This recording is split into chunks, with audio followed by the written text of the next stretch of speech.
გამარჯობა ჩემო პატარებო, როგორ ხართ?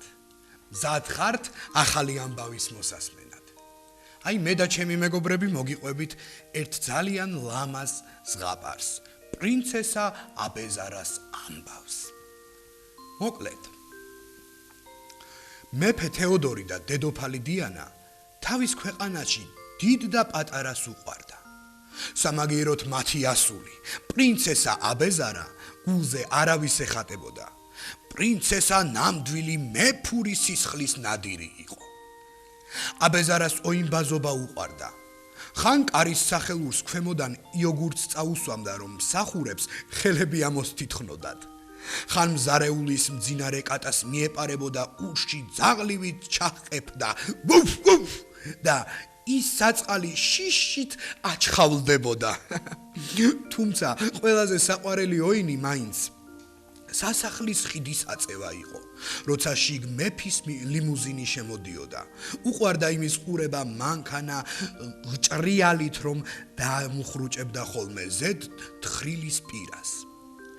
ისე სტუმრებს დიდ რონობებსაც უსვამდა ხოლმე ლოგიში, მაგრამ ობობებისა თვითონაც ცეცხლივით ეშინოდა. ერთ დღეს პრინცესა აბეზარა თავის სააბაზანოში იყო. დედოფალს ეგონა კბილებს იხეხავსო, სინამდვილეში კი ცელოფნის პარკებში წყალს ასხამდა და პირს უკრავდა, რათა ეს წყლის ყუმბარები სასახლის მცველებისთვის ფანჯრიდან დაეშინა. ბოლო პარკი წაავსო და კარის გასაღებად წავიდა. მაგრამ გასაღები გაჭედილი დაუხდა, ღონივრად გადასწია, გადაატრიალა და კარი გაიღო.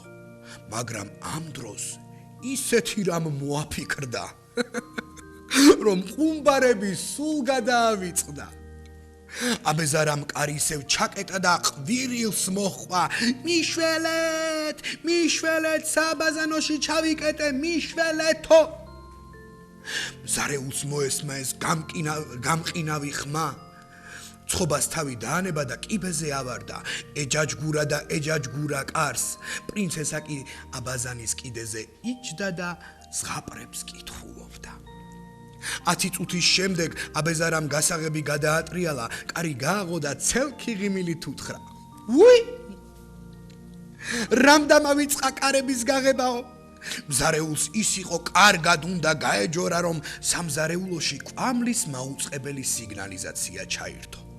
ვაიმე, ქადებიო! იკივლა მზარეულმა და კიბეზე ჩაქანდა. შაბათს, როცა აბეზარა მიცოდა, რომ იმ დროს მსახური სარეცხის მანქანაში ფხვნილს ყრიდა, ისევ ის ოინი სცადა. მიშველეთ, საბაზანოში ჩავიკეტე, მიშველეთო. ისევ გაჭრა ამ ხუმრობამ. მსახური კიბეზე რომ ამოვარდა, აბეზარამ კარი გამოაღო და თქვა, როგორ გარბენინეო? როგორ გარბენინეო? მსახური ისე გაცეცხლდა, რომ სარეცხ მანქანაში ფხვნილი მეტი მოუვიდა და ქაფი სულ გარეთ გადმოიღვარა. მთელი სასახლე ქაფით იყო მორწყული. იმ საღამოს მეფე დედოფალი დიდ მნიშვნელოვან სახელმწიფო წვეულებაზე უნდა წასულიყვნენ. ის იყო ძიძა შირლი ტელევიზორის ყურება. ის იყო ძიძა შირლი ტელევიზორში თავის საყვარელ დეტექტიურ სერიალს ჩაუჯდა, რომ მოესმა. მიშველეთ, საბაზანოში ჩავიკეტე, მიშველეთ. მოვდივარო, დაიძახა შირლიმ, წამოხტა და კიბეზე სულ ფართხა-ფურთხით ავარდა, რამოდენიმეჯერ დაეცა კიდეც. პრინცესა აბეზარა ღიმილით დაუხვდა და უთხრა, როგორ შეგაწუხეთო? შირლი მკაცრად უთხრა, ერთხელაც იქნება, ასე იოიმბაზებ და არავინ დაგიჯერებსო. ამ დროს უმცროს უფლისწულებს გაეღვიძა და ტირილი მორთეს. შირლი ქვევით გაქანდა, როცა ტელევიზორს დაუბრუნდა, დეტექტივი დამთავრებული დაუხვდა. იმ დღეებში პრინცესამ ვის აღარ მოუწყო ეს ოინი. მეორე ოთხშაბათს, როცა მისი მშობლები შინ იყვნენ და თავისუფალი საღამოთით კბებოდნენ, წივილ-კივილი მოესმათ. დედიკო, მამიკო!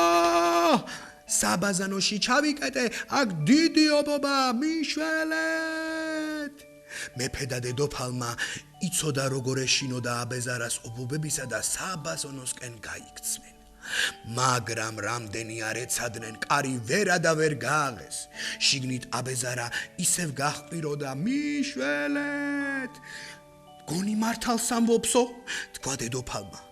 სახანძროს მანქანას გამოვიძახებო, თქვა მეფემ. მალე სასახლის ეზო სირენის ხმა მაავსო. მეხანძრეები გამოცივდნენ და კარს ცულებით შეუტიეს, შეამტვრიეს და რანახეს. პრინცესა სააბაზანოში იჯდა და წიგნს კითხულობდა. რა იწვისო? იკითხა ღიმილით.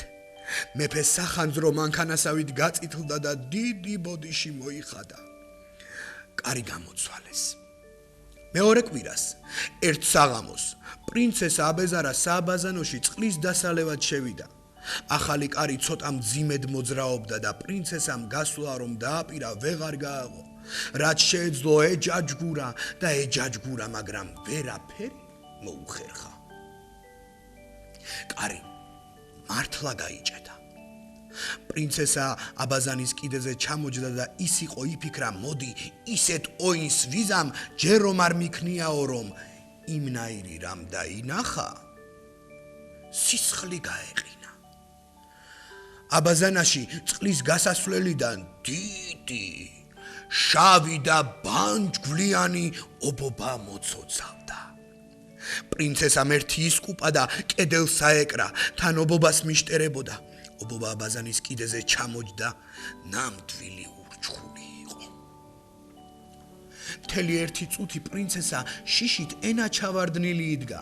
მერე კი ისე იყვირა, წინანდელი ყვირილი მონაგონი იყო. ობობა, მიშველეთ, ჩავიკეტე, ობობა, მალე გარედან მეფის ხმა მოესმა ბოდიში. მაგრამ ეგ ოინი იმდენჯერ ქენი, რომ ვეღარ დაგიჯერებთო. როცა მოგინდეს, მაშინ გამოდი, ღამე მშვიდობისაო.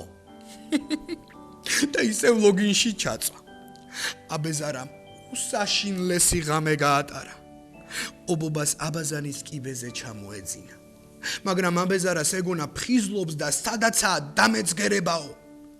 და ასე იდგა გაშეშებული, კედელსაკრული და მთელი ღამე ობობას თვალს არ აშორებდა. დილით ის იყო ობობა წყლის გასასვლელში ჩაძვრა, რომ მამამისმა კარი შემოაღო და გაფითრებული შვილი დაუხვდა. არაფერი დაგშავებიაო, თქვა და ცარიელ აბაზანაში ჩაიხედა. ახლა წადი და ლოგინში ჩაწექიო. პრინცესა აბეზარა ისეთი დაქანცული იყო, რომ ხმაც არ ამოუღია. წავიდა და მალე ჩაეძინა. და როცა გაეღვიძა, უკვე სხვა გოგონა იყო.